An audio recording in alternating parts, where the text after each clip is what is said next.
Le ministre des Transports, Amadou Koné, dans son rôle d'émissaire du gouvernement, est face aux représentants des travailleurs des établissements Robert Gonfreville, ex-géant du textile ivoirien, sur lesquels l'essor économique de la ville de Bouaké reposait en partie. Depuis plusieurs décennies, frappé par la faillite, son agonie est su de tous, de plus de 3000 travailleurs à moins de 200 aujourd'hui. Dans le cadre de la relance des activités économiques de Bouaké, le Premier ministre Patrick Hachi, à l'issue d'une visite à Gonfreville, avait annoncé la main tendue du gouvernement. Depuis lors, des modalités de relance existent grâce au ministère du Commerce et de l'Industrie. C'est un émissaire du gouvernement que le ministre des Transports, Amadou Koné, a rencontré les responsables de l'usine. C'est bon que nous ayons ce dialogue-là pour enrichir donc, ce qui est en train de se faire, rassurer aussi donc, les uns et les autres que le gouvernement a la tâche pour ouvrir effectivement donc Gonfreville. Une rencontre saluée par les élus et les responsables de Robert Gonfreville. Bon, nous nous sentons soulagés, nous nous sentons rassurés. Aujourd'hui, c'était une rencontre très importante.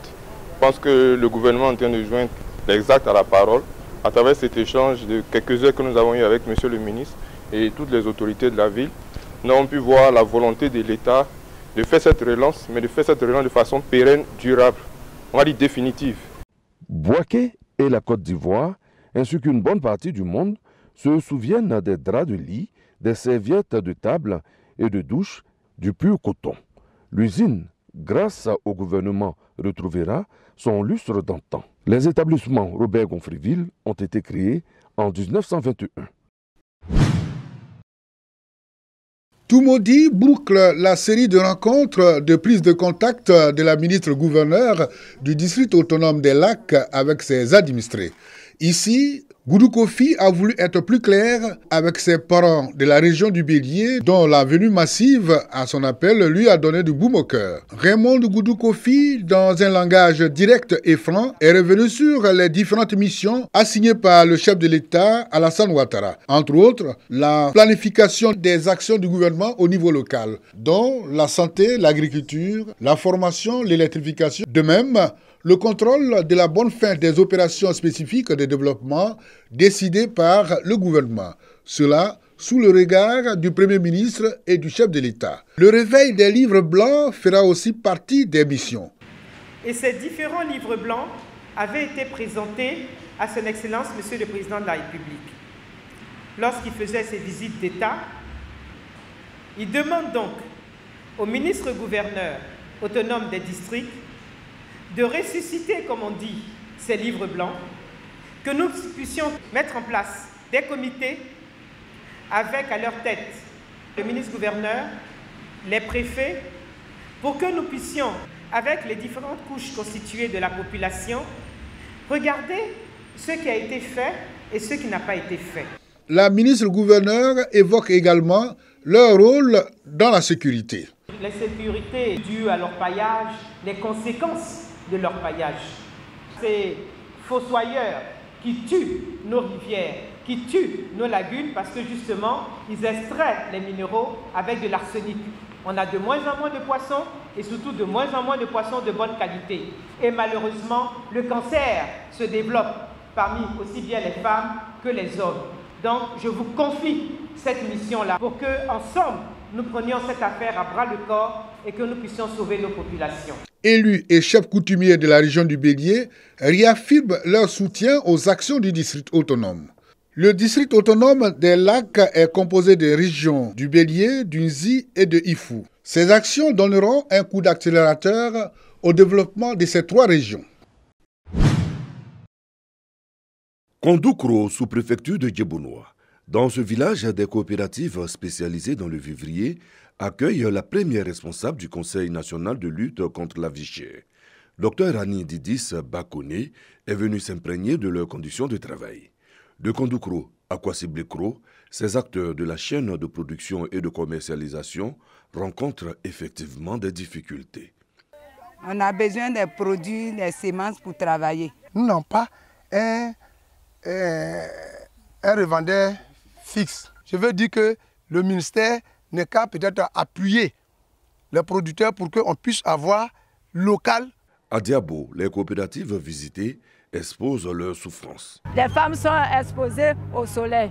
Nous avons notre marché qui est entre la carrière et la cimenterie. Donc nous voulons construire ce marché.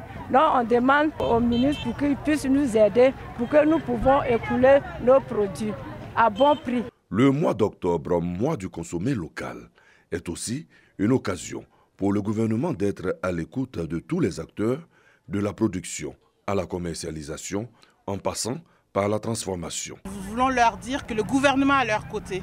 Le ministre du Commerce et de l'Industrie, M. Souleymane Diarra-Souba, est avec elles et les encourage. Et tout ce que nous pouvons faire pour les accompagner sera fait. Le mois d'octobre, mois du consommé local, sera lancé officiellement le jeudi 14 octobre 2021 au marché de Gros de Boaké par le ministre du Commerce et de l'Industrie, Souleymane Diarra-Souba. L'objectif, bien entendu, reste de lutter contre la vie chère.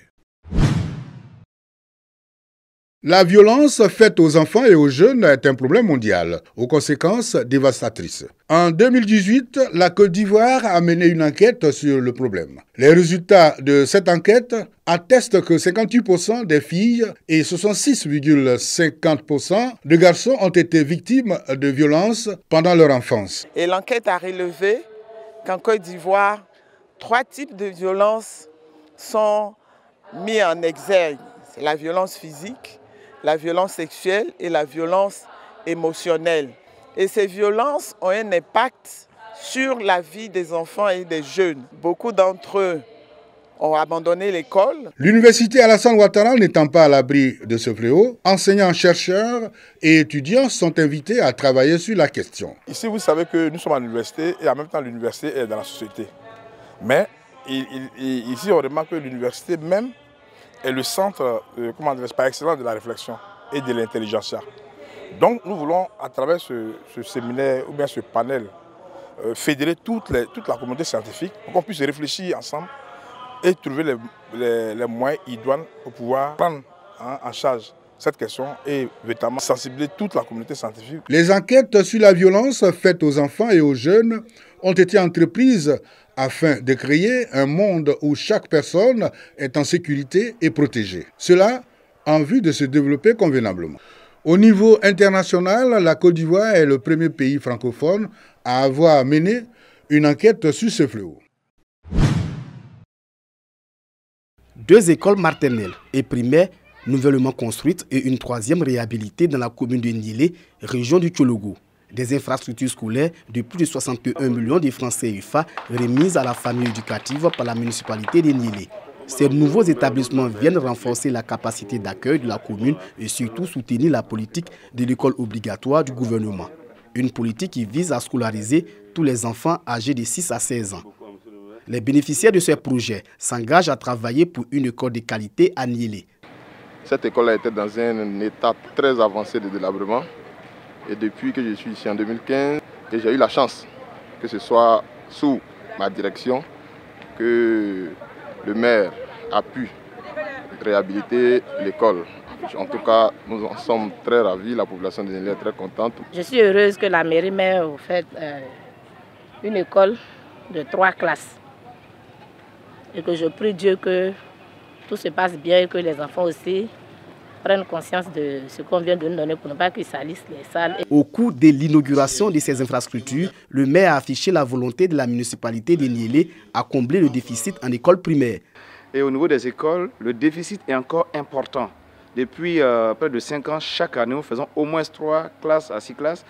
Mais nous allons encore investir chaque année au niveau de l'éducation pour que les enfants puissent avoir de la place pour aller à l'école. L'éducation n'est pas la seule priorité de l'équipe municipale de Niélé. La santé des populations, les infrastructures routières, l'autonomisation des femmes et des jeunes figurent également au programme de la mairie.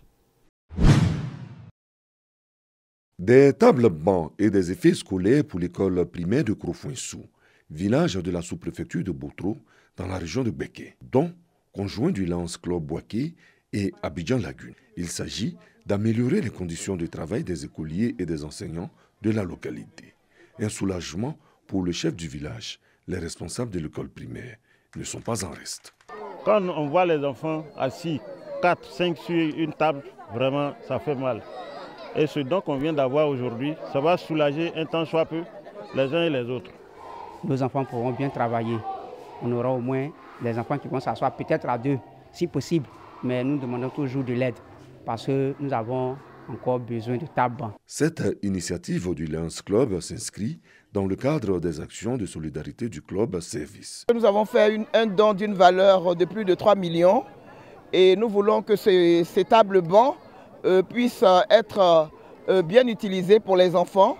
Et comme je dis toujours, seul on va vite, ensemble avec la population de Kanfressou, nous savons que nous pourrons aller plus loin. D'autres actions de solidarité du club Service sont prévues afin d'améliorer de manière significative les conditions de vie des populations.